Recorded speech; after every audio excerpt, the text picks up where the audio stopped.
আসসালামু আলাইকুম, সবাইকে স্বাগত জানাই এখনকার সংবাদ বিশ্লেষণে।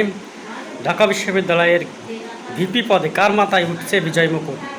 আপনারা ইতিমধ্যে জানতে পেরেছেন যে বিভিন্ন সংবাদ মাধ্যমে আলোচনা করা হচ্ছে আবিদ হাসান, সাদিক কায়েম, এই দুজনের মধ্যে বেশ হাড্ডাহাড্ডি লড়াই হবে। তবে শেষ পর্যন্ত কে জিতবে সেটি নিয়েও এখনও ধোঁয়াশা রয়েছে।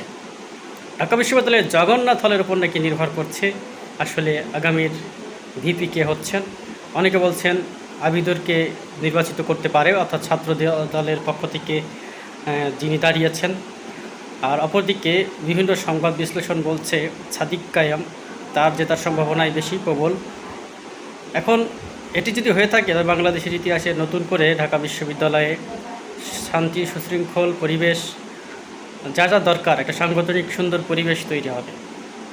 কারণ আমরা জানি যে সাংগঠনিকভাবে শিবির অনেক সুরক্ষিত এবং তারা অনেক সুসজ্জিত, পাশাপাশি তাদের কর্মকাণ্ডও গোছালো।